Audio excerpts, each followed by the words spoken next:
Orderly, AL-BINO here. How y'all doing? Thank you, Mr. Angerman, for the discussion last night. You didn't have to do that.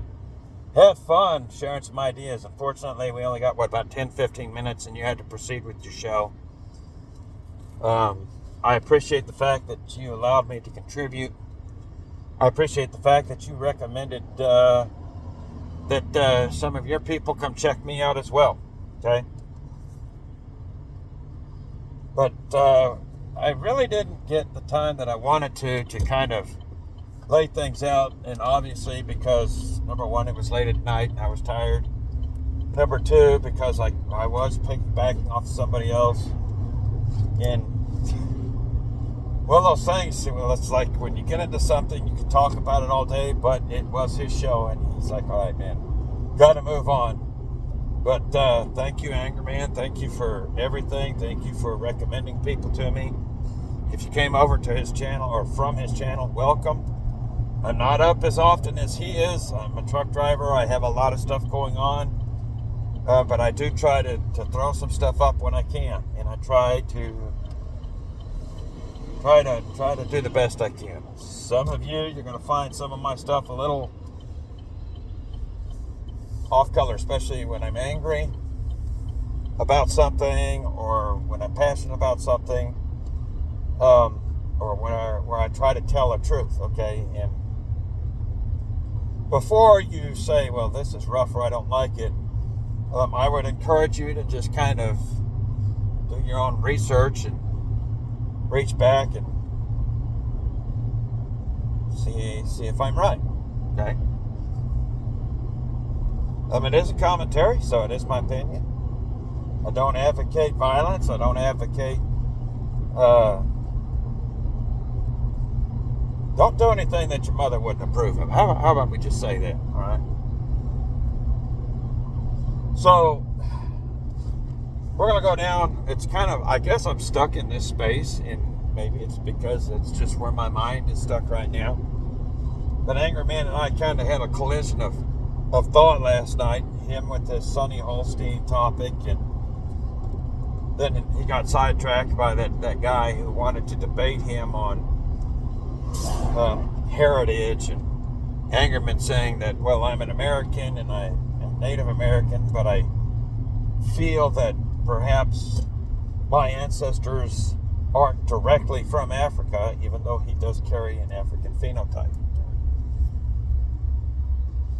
Now, I'm not Angerman, and I don't know his family history, and I don't know, I'm not like the test strip for genetic test or anything like that, who can, okay, well, you're this, this, and this, and this. All I can do is, throw up some ideas and maybe, just some thoughts to kind of toss around. But we kind of, in my portion of the discussion last night, went into how his theories about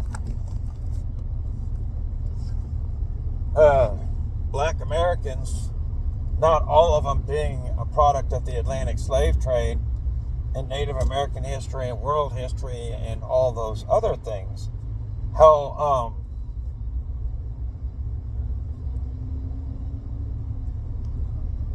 he's probably very close to right, and that there's actual now new research, primarily from the Answers in Genesis people, but other sources, my own anecdotal research included, and other places where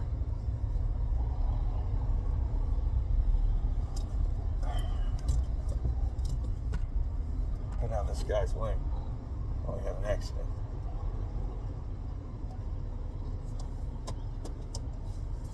Where his theories are proving to be correct.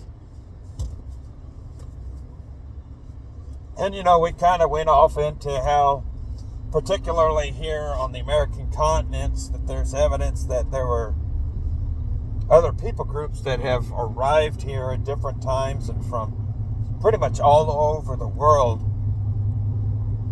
And that through a lot of genetic research, they're finding that there's traces amongst the pre-Columbian peoples here of,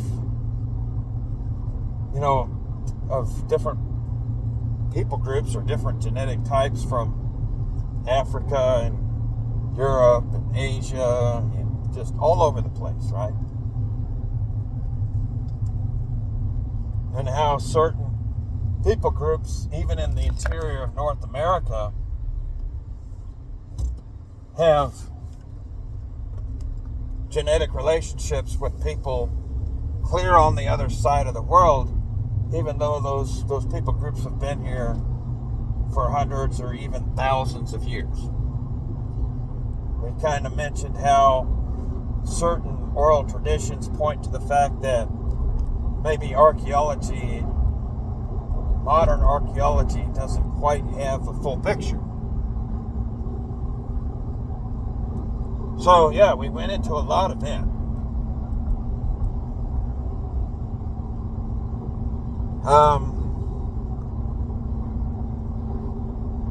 I shot Angry Man an email this morning, and something I didn't get a chance to mention, and he was kind of making it obvious that, no, hey, I'd like to move on, so I'd like drop the last little bit I could, and then we moved on. But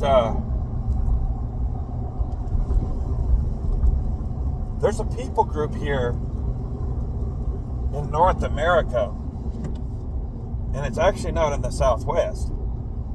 It's in the Appalachian Mountains, primarily.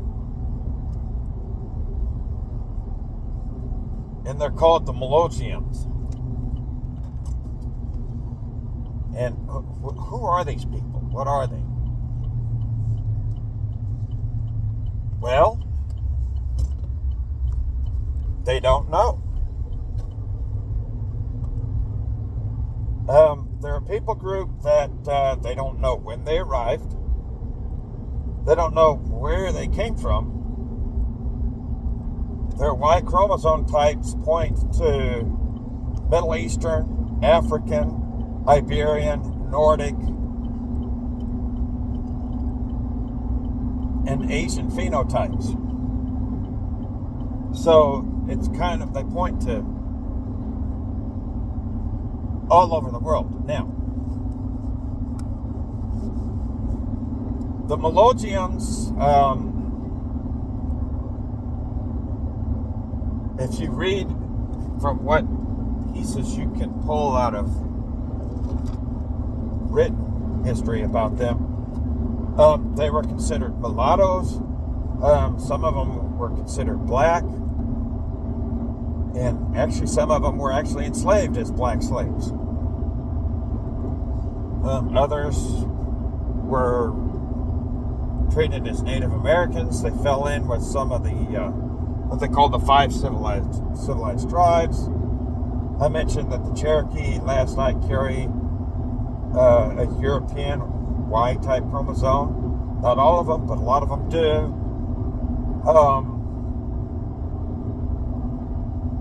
But the Melogians are associated with like the Lumbee and other people groups. But different things say, like Wikipedia points them as being around since the 19th century. Other sources much earlier. Other sources even earlier than that.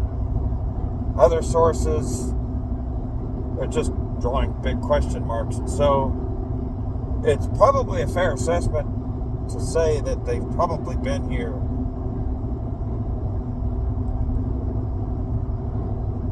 all along. We just don't know. So I shot Angerman the email, and I was like, they have phenotypes and skin colors all the way from black all the way up to like tan white. Different types of hair, different genetic pools, and based upon what he's been telling us about himself, the wheels in my head got to turning, and I asked, I was like, hey, I fired him an email. I said, what if, like, what you're saying is so true that could you possibly be and not even know that perhaps you're Melungian? Or at least part of you is?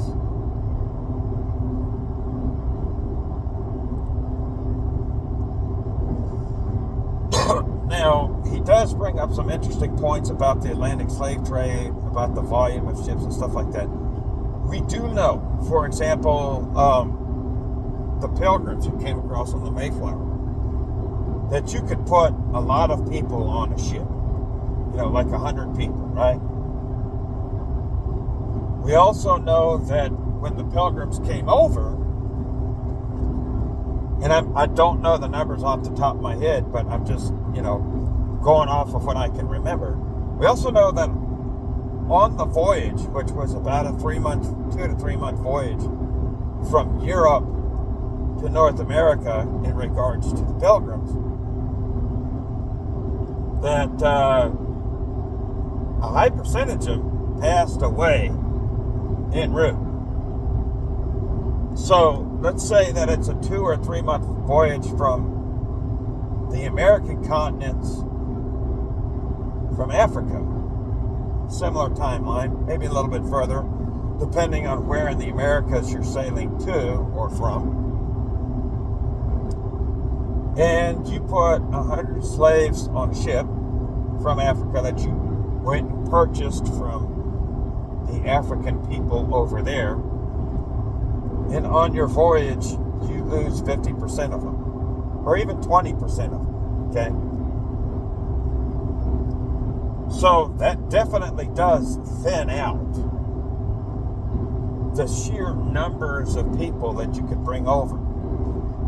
Another thing that people forget is that the Spanish and the Portuguese began bringing over African slaves or from across the ocean into the Americas in the 1500s. A trickle at first, but after the Pueblo Revolt in New Mexico of 1680, then they definitely became more aggressive with that.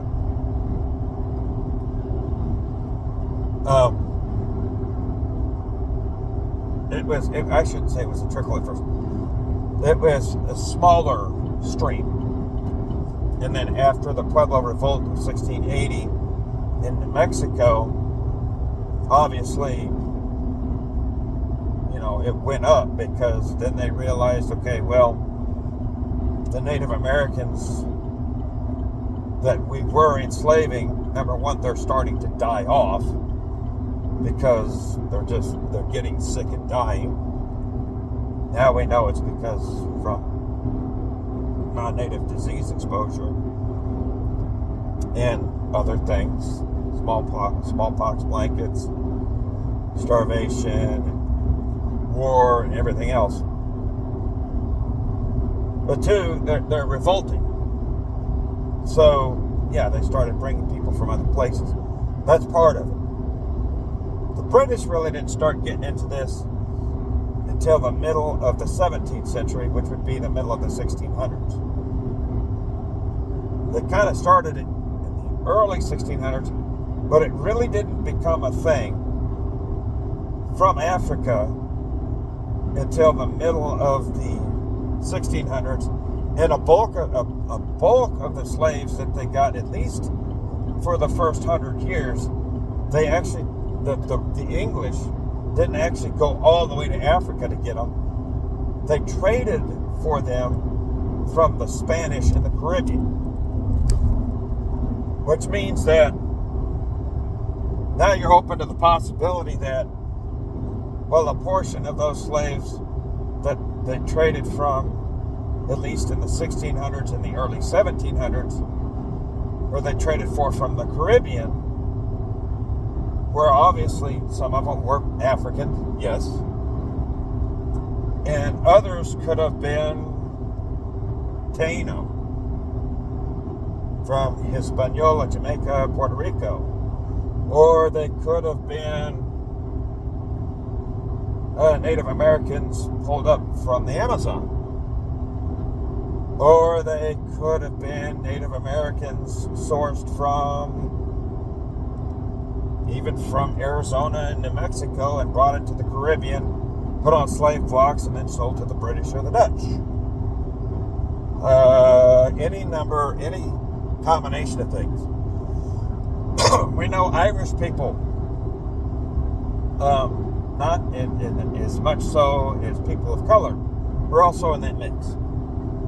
Ergo, the term gringo in the Southwest, because that doesn't just come from cowboys in the 19th century. That actually came from Irish slaves by the Hispanics during the Spanish colonial times, who would sing Irish songs, particularly Green Grow, the Lilacs of Home, which is an old Irish tune. Therefore, they got the name Green Go from the song that they sung. So, whole lot of elements going on there, right? We know that as you travel across the United States and you encounter different Native American groups or nations, they don't all look the same. Yes, they have several similarities, but they don't all look the same. Some have different features than others. That's because of Ken Ham's work, that he's discovering that, number one, the pre-Columbian peoples that were here didn't all come at once, and they didn't all come from one people group. There's evidence of some of them arriving 900 years ago. There's evidence of some of them arriving 1,500 years ago. There's evidence of some of them arriving 2,000 years ago. There's evidence of some of them arriving 3,000 years ago. There's evidence of some of them arriving 4,000 years ago. And in different places, so they didn't all come at once, and they've got a mixture of Y chromosome phenotypes, pretty much from all over the globe. And it's the guy that's working for Ken, and you watch his videos. I think he's got like 30 of them posted up now, and he only goes through certain people groups because it's pretty much all he can handle. Because if he were trying to break them all down all at once, I don't think he could have 100 people doing the research and 100 cubicles doing this all in a lifetime to find all of the answers. But he's definitely cracking a code that's pointing to the fact that, hey, wait a minute, it's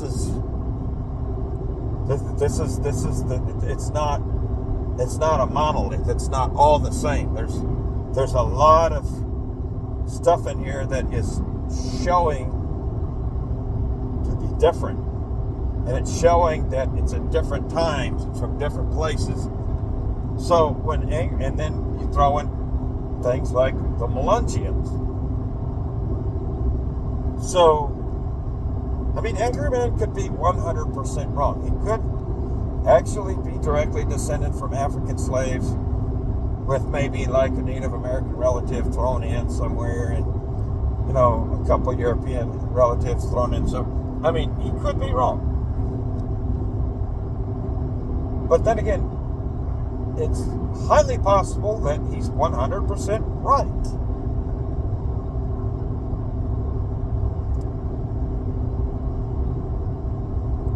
I mean, let's think about this, okay? The British actually, first of all, they started patrolling the oceans and outlawing the passage of slaves from all countries beginning in 1808. Might be wrong on that. It's 1803 or 1808. So even if, say, an American ship left Norfolk, was on its way to Africa, bought a bunch of slaves from the traders in Africa, and was on its way back, and it was an American flagged ship, and the British Navy stopped them, they would take all the slaves, capture the Americans, imprison them, or impress them in their navy. There's a link to the War of 1812 here, by the way. Figure it out.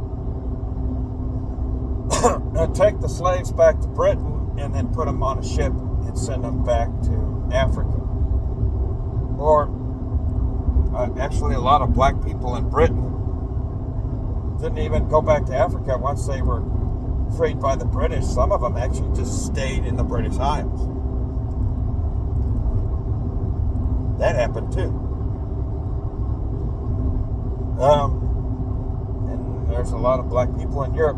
Yes, a lot of the black people in Europe are recent emigres from when the British and the Europeans had colonies down there, or from afterwards. But some of them were some of the ones that were captured on American ships or Portuguese ships or Spanish ships by the British Navy and then released when they got back to Europe, and then they just landed somewhere. Or they went back to Africa. So there was a lot of that going on, okay? But the Melungeons, the disparate chromosomal variations in different time periods of people arriving to the American continents.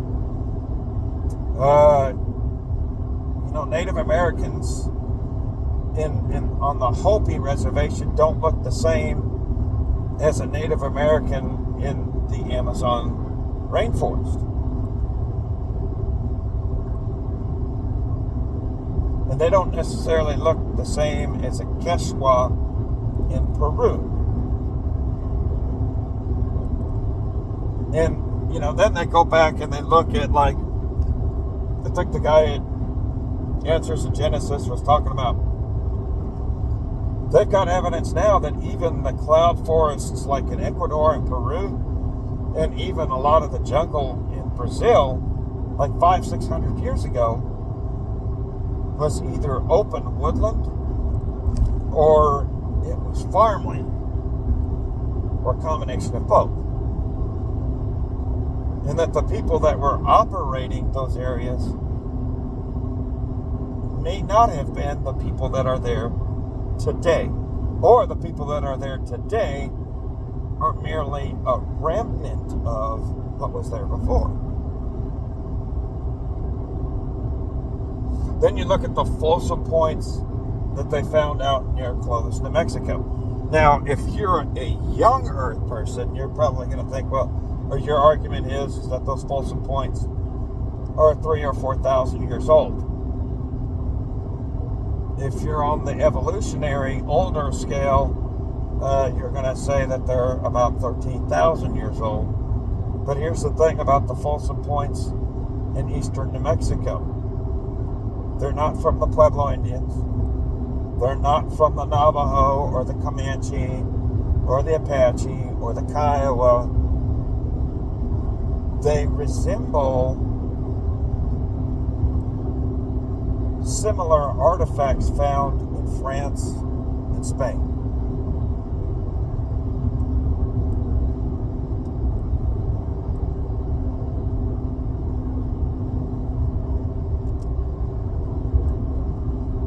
But they're older than archaeological records of the people that are there now. And the people that are there now don't have oral history of that.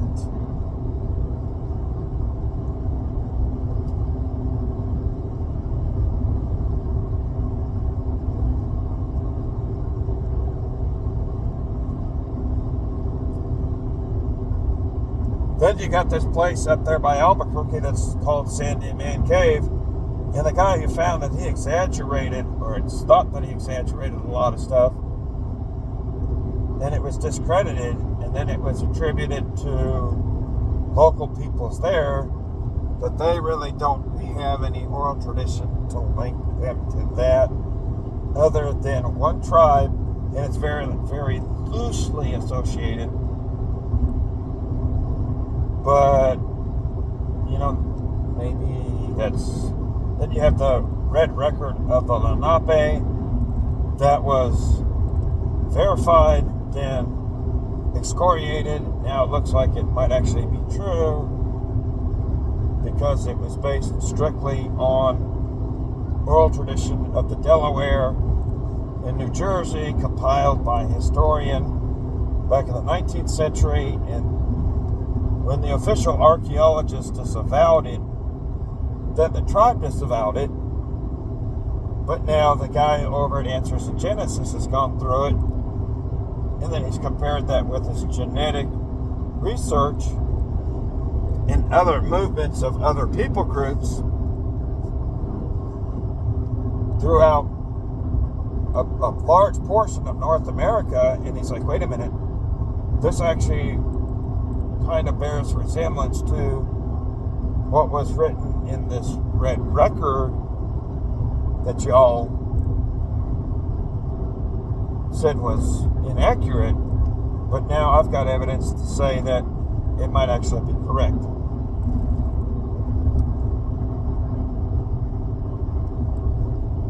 Then you have guys like the late Dr. Chuck Missler over at Koinonia House and several of the people that he was associated with.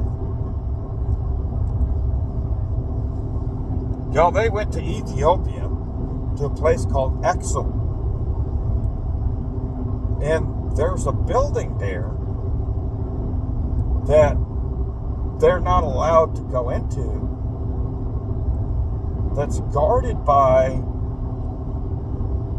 a monotheistic sect that practices Mosaic Judaism, that they were not permitted. They could go into like the outer courtyard of this building, but they were not permitted to go into the inner portions of this building. And they asked these people, they're like, hey, in the book of 2 Kings, it's been said that the ark was taken to Egypt and then further down into Africa because of the King Manasseh. The book of 2 Kings and 2 Chronicles, because of the King Manasseh. And the Levites, some of the Levites moved it to try to protect it because Manasseh was raiding the temple in Jerusalem, and they didn't want that defiled. And they asked the keeper there, and he just looked at them, threw up his hands. He would neither confirm or deny. Well, based upon what happened there, before Mr. Missler passed away, one of his crazy conjectures is that the Ark of the Covenant is still sitting in Ethiopia at Exum today.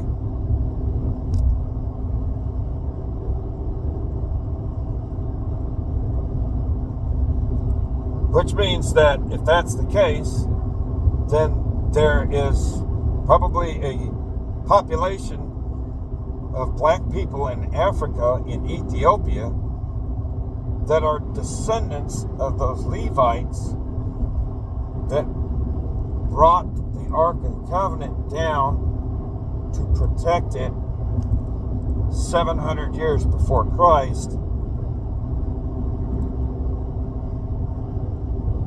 This is not to say that all Africans are Israelites, but it's to say that there are definitely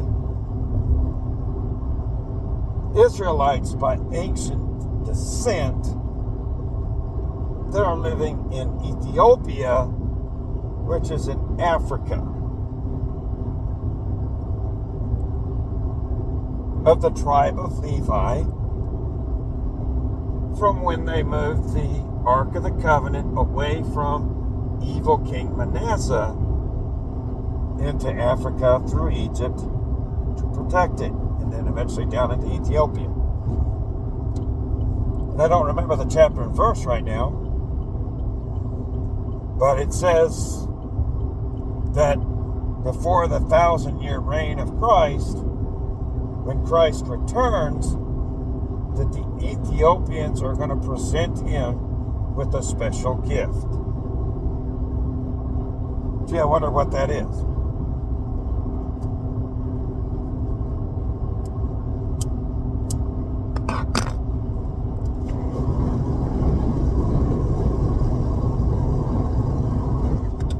So when you have, and this irritates me personally, but I stay out of it because it's not necessarily my lane, or I have stayed out of it because it's not necessarily my lane, or hasn't been, or I haven't felt that it's been.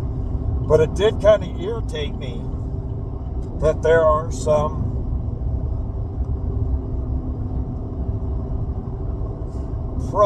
certain ethnicity people, as they call themselves, who claim that they're the lost Israelites. And I'm like, okay, well, that's not true, but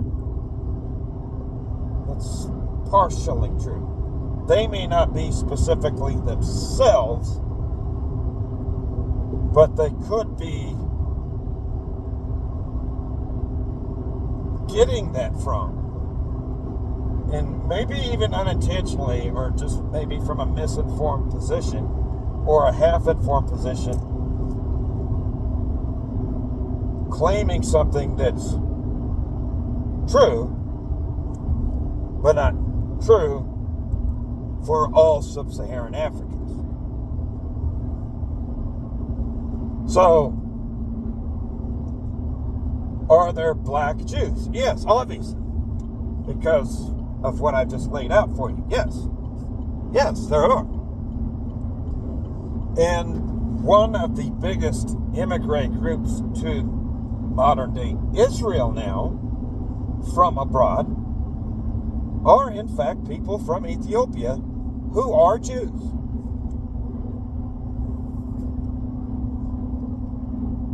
Haile Selassie claims lineage or a descendancy from Solomon, which, if that's the case, that would be from a time before they moved the Ark of the Covenant. But we also know that Solomon had 1,000 concubines from all over the known world. Hell, he might have even had concubines from the American continent. Why do we know this? Because in the Old Testament, in several of the books, it mentions that the Jewish people in the Old Testament knew that the world was round. How did they know this unless the Jewish people weren't necessarily seafarers? But their neighbors, the Phoenicians, were. So were the Egyptians. Who's to say that the Mycenaeans, the Egyptians, the Phoenicians sailed exclusively in the Mediterranean? We don't know that. Who's to say that they went out of the Mediterranean, past the Canary Islands, discovered either another continent or another group of islands on the other side, or both continents, and they were trading with those people? How come it says, even though corn is supposedly from the American continents, you can find references to corn in the Old Testament? And I don't think that's just a poor transliteration or poor translation.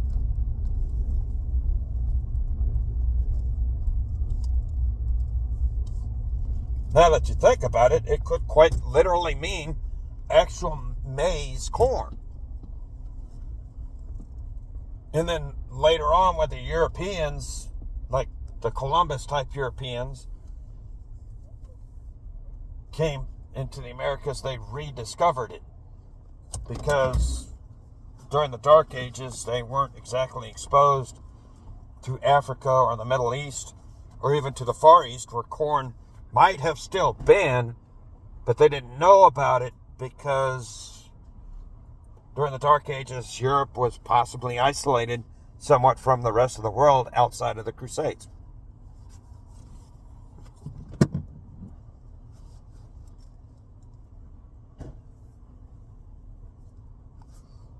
Hold on a minute, I gotta use the restroom.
All right, I'm back. Okay, so getting some fuel here, and we'll continue our discussion. But, okay, so let's go back to Solomon, right? So what if the reason why the Levites at the time of Manasseh chose to move the Ark of the Covenant in the direction that they did was because they knew that one of the concubines of Solomon was from that area, and there was a previous relationship established there, and they knew that by moving that to that area, there was already a Jewish community down there that would be friendly to them and help them protect that.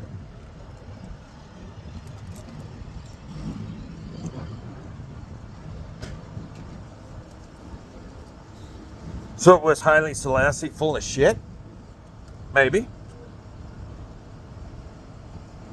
Maybe not.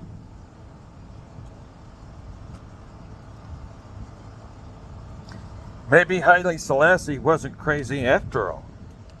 Or maybe he was crazy, but that part was real. You know, Haile Selassie did have a lot of Semitic features.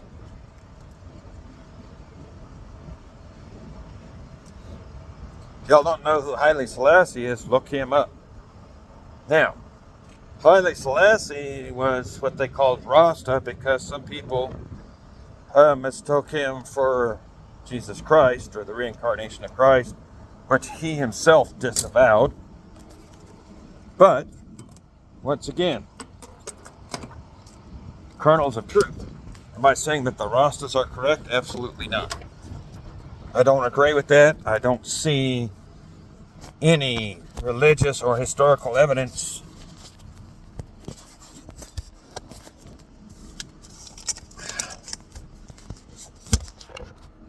to give their claim, or at least that portion of their claim, credence.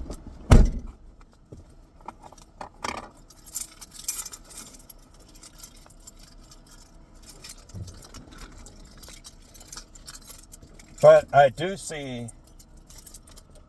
when you kind of take the 30,000 foot view of history and movements and what happened here and there and everything else, that there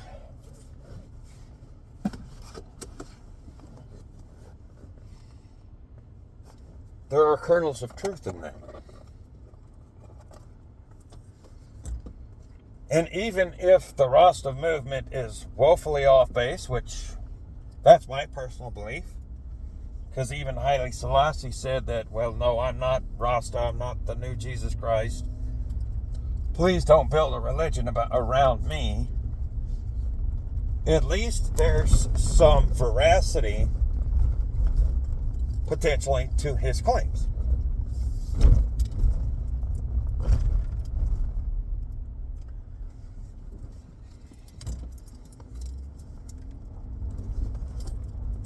Get a little bit crazy, but there's a lot of stuff flying around inside my head. So we discussed European movements last night, that what we call Caucasians originated from the Caucasus region, which is south of the former Soviet Union, and actually was part of the Soviet Union, but south of Russia proper,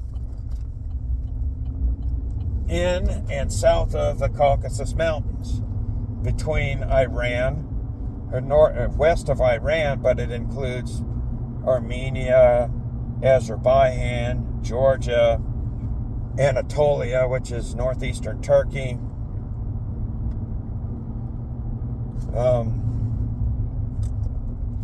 Okay, dude, I see you.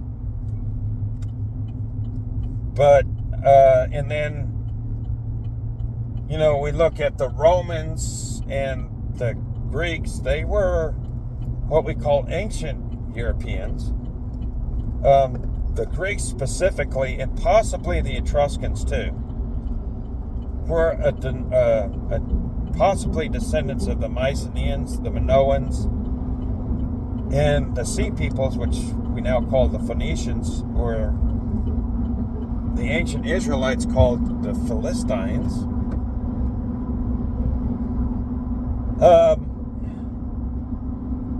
those were Mediterranean people. And what do we know about Mediterranean people even today?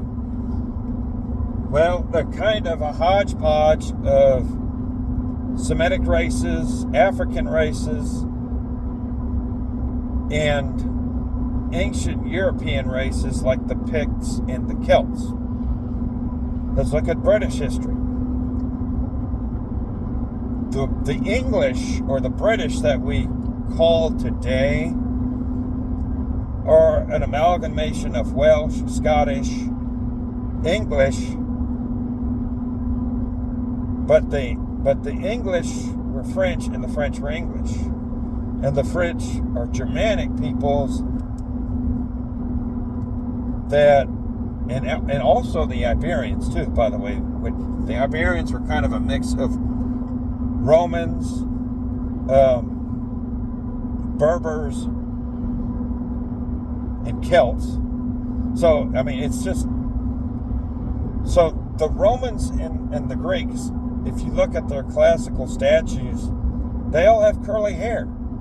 And they all have features that could be attributed both to white people and black people.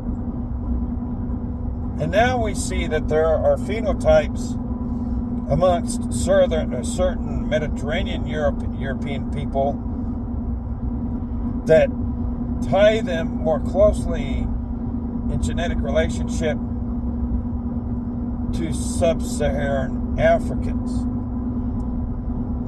or portions of sub-Saharan Africans. And then you have in Africa a wide variety of genotypes, like the Pygmies, the people in Madagascar, which is off the coast of Africa, but they're a mixture of all sorts of different types of people from all over the Indian Ocean and the Pacific. We'll figure that. And then you have the Australian Aborigines and certain tribes in Borneo,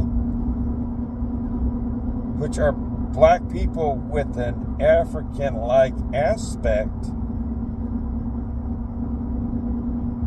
but they're isolated. And I don't think they walked there.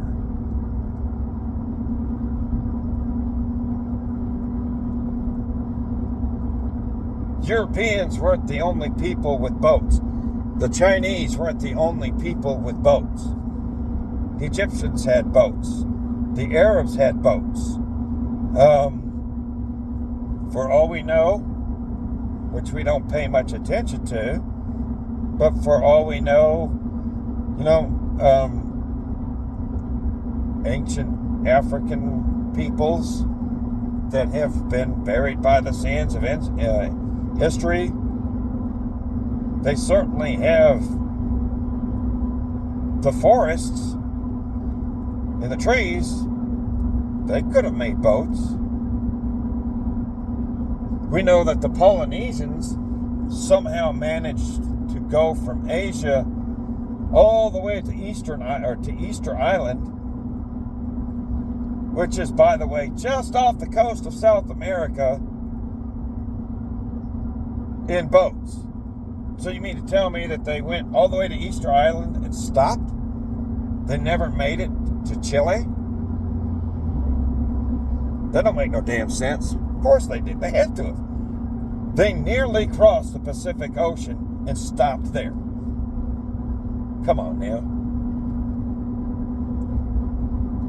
Is that why the Quechua Indians, or I shouldn't say the Quechua, is that why some Native Americans on the western side of South America kind of look like a mix of Polynesian and maybe something else?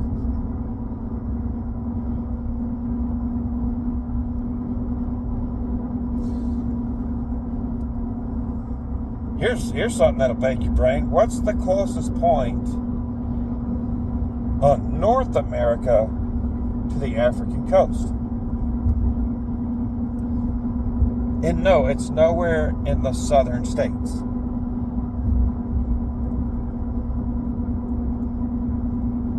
The coast of Maine, all the way up in Maine, is the closest point in North America to the African coast.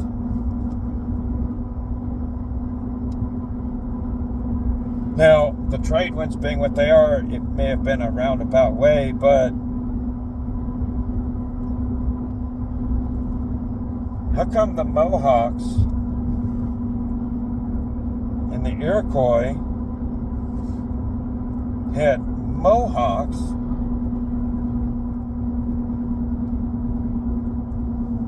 in physiques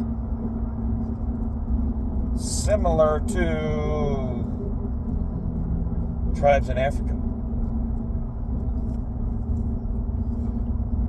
How come the Ojibwa and the Iroquois had longhouses just like the Celts on the British Isles and the Vikings in Scandinavia? Where'd that come from? Or did the Vikings bring the longhouses from North America back to Europe, and then it spread that way? Maybe Africans made it to North America, shared some of their genes with some of the people there, and took some of their traditions back to Africa. Or maybe it went the other. Who knows?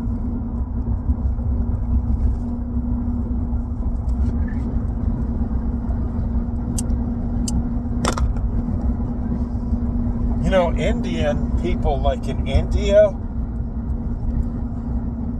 they're not all the same people. Now, most of the people in India, actually almost all of them, have very, very dark skin.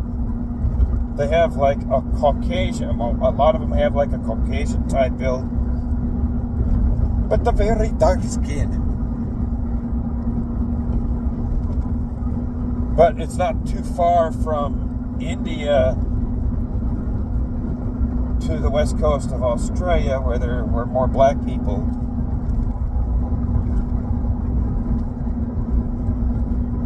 So when Columbus landed in the Caribbean the first time, searching for a route to Asia, when he saw the very dark skin, possibly either interbred or pure ancient African, but arrived there sometime before, phenotype Tainos,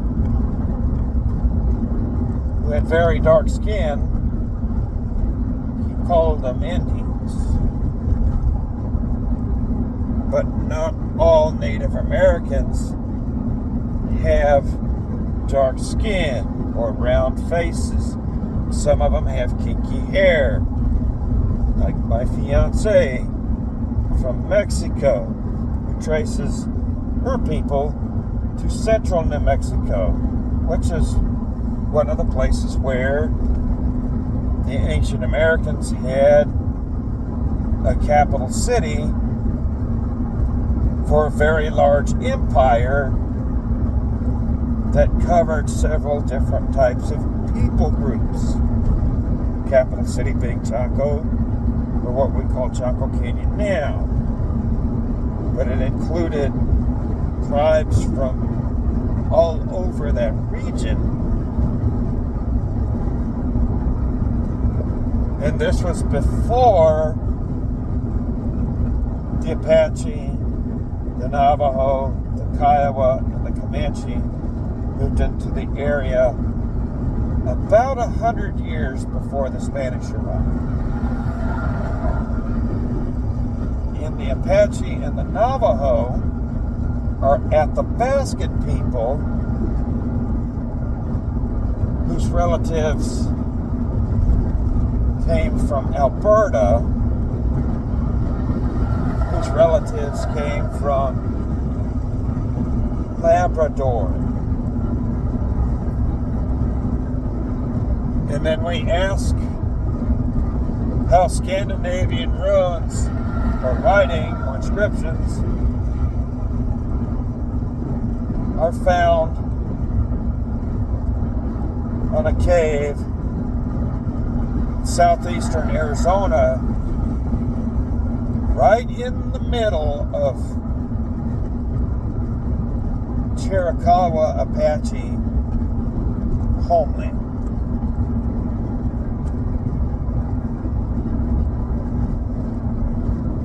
Which formerly was the homeland of the Tohono O'odham and the Yaqui, which were associated with the Tarahumara, which were associated with the Mogollon, which were associated with the different types from Asiatic to others that were part of the Chacoan Empire from Chaco Canyon, New Mexico. And the Chacoan Empire went from plains of Texas to the Colorado River, from southern Wyoming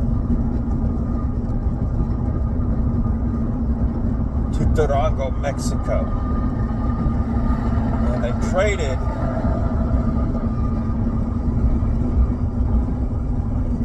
with people in the Central Valley of Mexico and further south. Because in Chaco Canyon you can find quetzal feathers, and in some of the pottery, remnants of cacao beans, chocolate, and coca, cocaine leaves.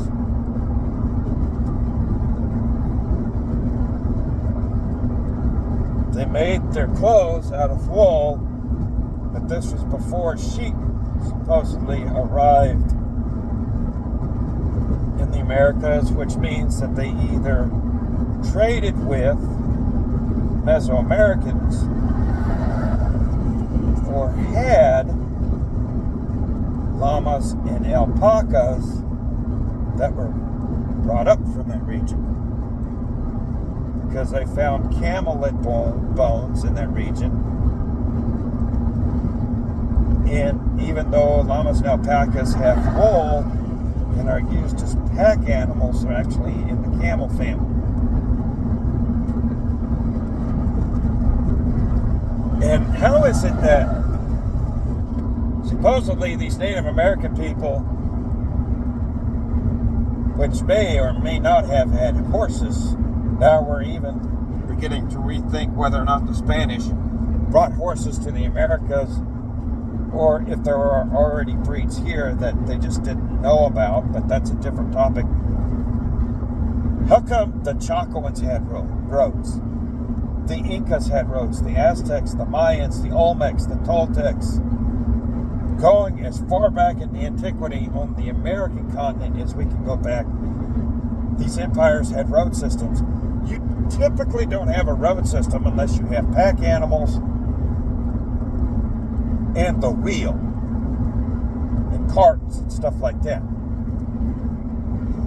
You mean to tell me that was exclusively runners? Come on.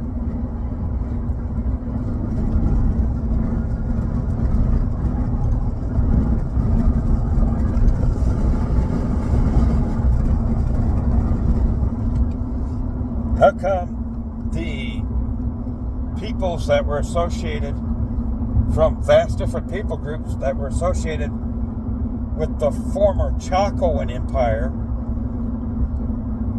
all practiced a monotheic religion that looks like it was sourced from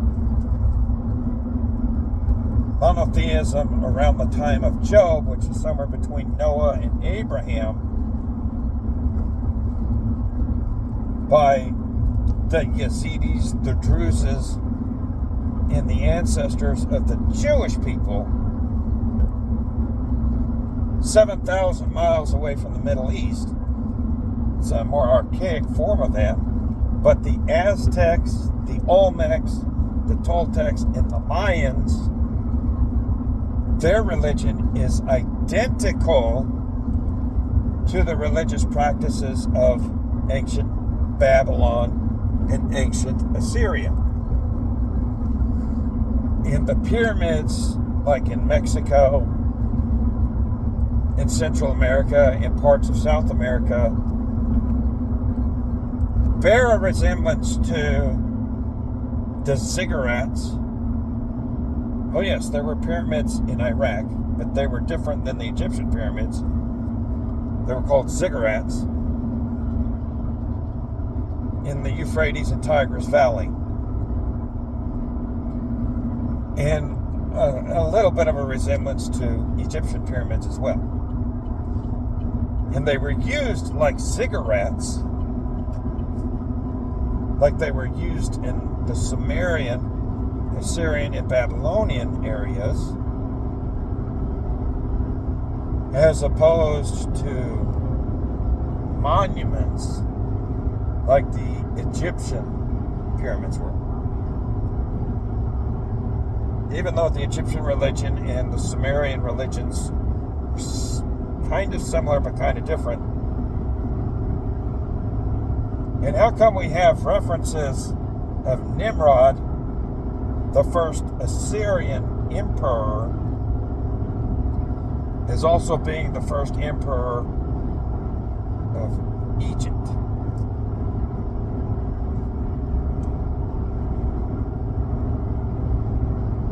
And then we have Upper Egypt and Lower Egypt.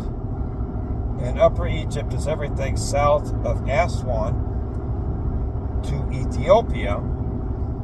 And then after Nimrod, we have Josefe, which was listed as one of the pharaohs. And the Bible says that Joseph, the son of Jacob, was one of the rulers of Egypt. But then in Exodus, 400 years later, we have a Pharaoh that knew not Joseph. And about that time, in other histories, we see that a Nubian Pharaoh united the two Egypts, and that Lower Egypt and Upper Egypt became one. And then the Egyptian Empire went all the way into Ethiopia.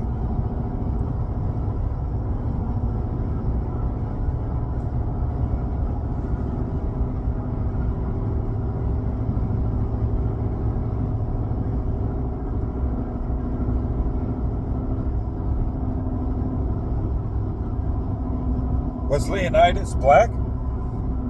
I would say that being that the Spartans were the furthest south of the Greek city-states during the time of the Peloponnesian Wars, this was before Alexander the Great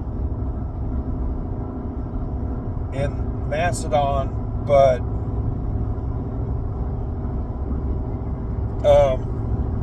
during the Greeks' conflicts with Persia, that it's quite possible, being that the Aegean Peninsula of Greece sticks way out into the Mediterranean, and Sparta was actually closer to Thebes, or not Thebes, but it was actually closer to the Nile Delta than it was to Athens in northern Greece, and closer to Crete and Cyprus.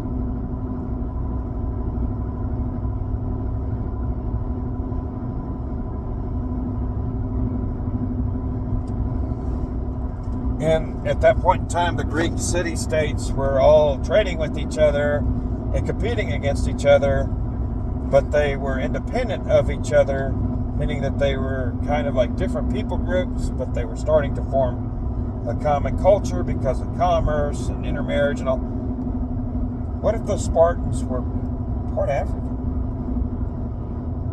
or all African. Again, the curly-haired statues of the Greco-Roman world. The Etruscans, which were the forebears of the Romans, it's believed that they may have also been descendants of the seafaring, a branch of the seafaring Phoenicians, who may have gone as far as the Americans.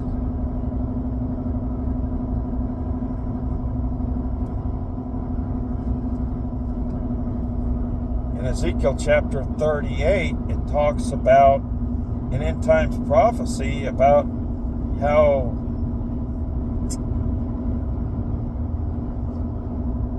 some things will befall the people that are carelessly living in the isles. And in the context of that language, it meant peoples living in an island or in a coastal region very, very, very, very, very, very, very far away on the other side of a big sea. So you mean to tell me that the Jewish priest writing in Babylon during the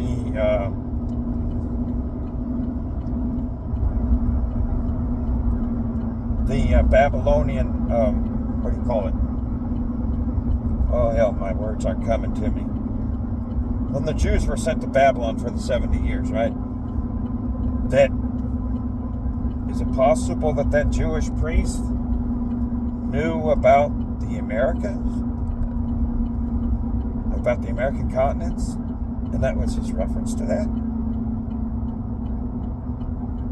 I would say yes. Remember, the Middle East is where all the cultures of the world have been coming together in time immemorial. Not just the junction of the Euro-Asian African landmass, but if you were to combine, like if you were to actually push all the continents together, Israel and Lebanon would be dead center of even all of that landmass. Now, is that the Pangean theory? No, first of all, I'm a creationist and I believe in young Earth. But I do believe that the continents separated during the flood of Noah. So that means when humankind was reestablished after the flood, we obviously had boat technology with Noah. He built a super large barge, which was an ocean-going vessel, and there's a pretty reliable copy of it built on dimensions written down in the Old Testament, sitting on the south side of the Ohio River, south of Cincinnati, at the Creation Museum there. And if that's accurate, then that's an ocean-going vessel. Who's to say that after Noah, that technology wasn't used to repopulate the world, and in so doing, some of those descendants of Noah wound up on the American continent even that far back. And some of those peoples in the table of 70 nations listed in the book of Genesis after Noah started coming in different people groups to the American continent from that time to the present. Us guys here are just the Johnny-come-latelys of like the latest wave. So that in Old Testament times, during the 70 years in which Israel was out of the land, when Ezekiel was writing in his book, and he mentioned those people living on the isles carelessly across this great big sea, they knew about America then. And people in that world were interfacing with people in the other world from both coasts. We know that the Chinese and the Romans knew about each other, and not just via trade with the Silk World, they actually sent explorers towards each other. And Rome described China as the other Rome, and China described Rome as the other China. And they knew either they interfaced directly, either through explorers, or they knew enough through trade to very accurately describe each other. Silk was a commodity in Roman fashion.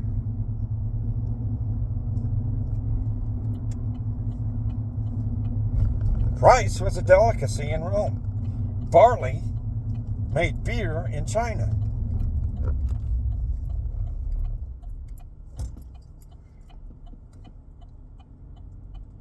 So I think I've sufficiently blown apart any arguments that Angerman or that y'all would make against people like Angerman who say, well, yes, I'm a black person, but I'm not 100% sure if any or all, or if a large portion of my ancestors came from the African continent recently within the last 500 years. He's not saying that they didn't come from the African continent at all, but he might be saying maybe a plurality, let's call it, I won't say a majority because I don't know, I'm not sure he knows, but maybe a plurality of his black descendants, yeah, they'd come from there, but maybe they came from there thousands of years ago, as opposed to the last 400 or 500 years. So, when you argue with a man who knows enough to make a fairly educated assertion that he believes that perhaps there are things that he might be sure about in his ancestry because of things that he's studied or things that he's learned that he can point to in history or maybe even in his genetics, you better be very careful about how you make that argument, because he may know enough to where he can be like, you know what, I'm not 100% sure, but I do know this, and that definitely makes it a possibility. So this is AL-BINO signing out.